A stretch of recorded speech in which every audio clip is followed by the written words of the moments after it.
Salve Sancta Parens, enixa vertera regem, qui caelum terramque regit in saecula saeculorum.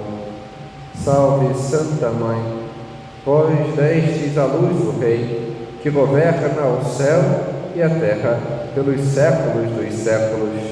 Amém.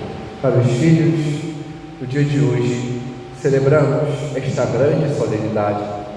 Eis a grande solenidade mariana. E o que celebramos?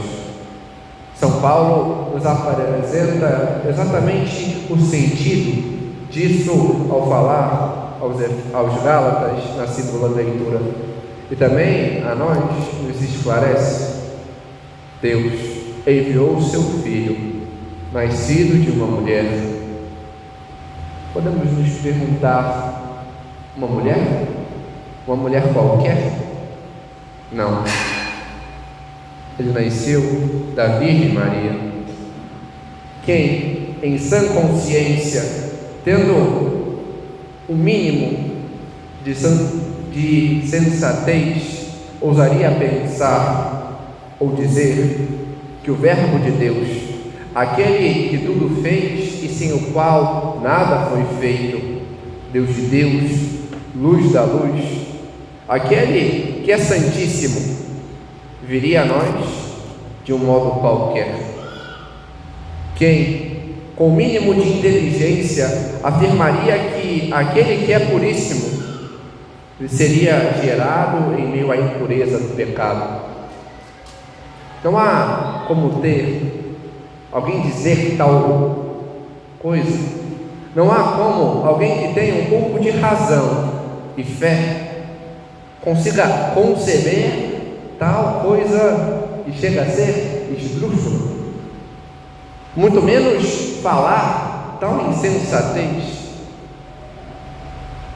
Se Deus, e por que falamos isso?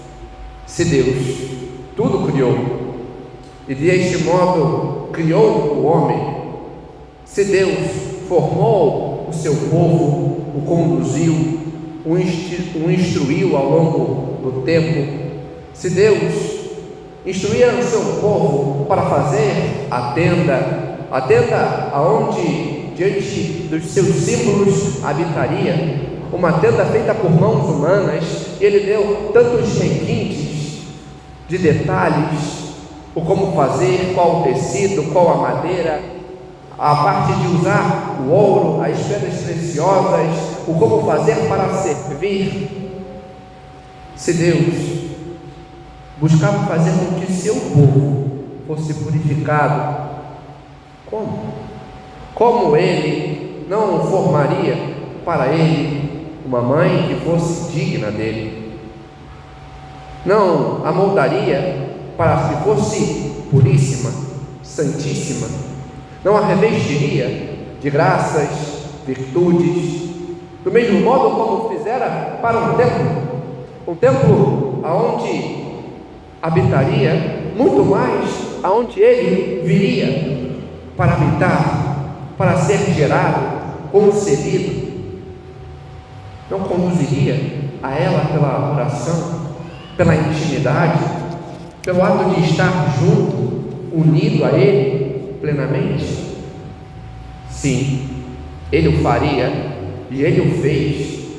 Por isso essa solenidade, por isso elevamos ao Senhor, diante deste fechamento da oitava do Natal, esta grande solenidade, aonde elevamos o nosso louvor ao Senhor por meio da sua Santíssima Mãe, a Virgem Maria, aquela que, em vista dos méritos de Cristo, fora formada no ventre da Senhora Santana,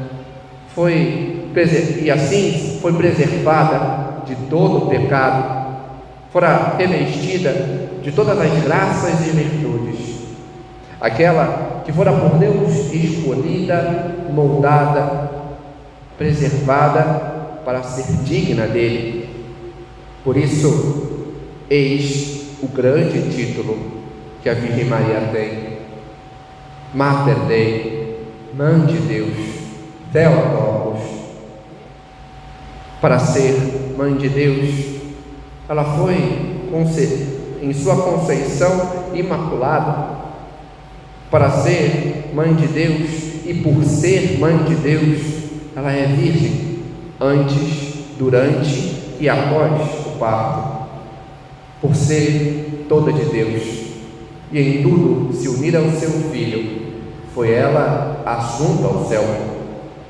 E é por isso que hoje celebramos esta grandiosa solenidade, a grande solenidade mariana, a solenidade da grande Mãe de Deus, na qual louvamos o Senhor por meio dela, da sua mãe, Mãe de Deus e Mãe nossa, aquela a quem acorremos, assim como os pastores a acorreram no Evangelho para podermos encontrar o Senhor, aquela que é a porta que nos leva ao caminho que é Cristo, aquela de quem, como São Bernardo apresenta em sua oração, nunca se ouviu dizer que se tenha desesperado, desamparado aqueles que a ela acorressem. Ela é nossa mãe e nos conduz a Cristo. E assim, a mãe nos acolhe, a nós seus filhos, e nos mostra o menino Deus. A mãe conduz a nós, seus filhos, e nos leva a este encontro com o Salvador. A mestra guia nós para nos ensinar a ouvir e guardar a palavra. Deste modo, ela possa germinar na terra do nosso coração. A mestra nos ensina a dar o nosso sim, para quem nós se faça a vontade de Deus. Ela foi o meio que o Senhor quis vir a nós, e é o meio perfeitíssimo para podermos a Ele ir como Ele está. Por isso, neste grandioso dia, nesta grandiosa solenidade, somos convidados a acorrer a ela, para que ela nos leve a Deus, e assim possamos nós corresponder ao seu querer, exultar o seu nome e por meio dela glorificar ao Senhor. Glória ao Pai, e ao Filho, e ao Espírito Santo,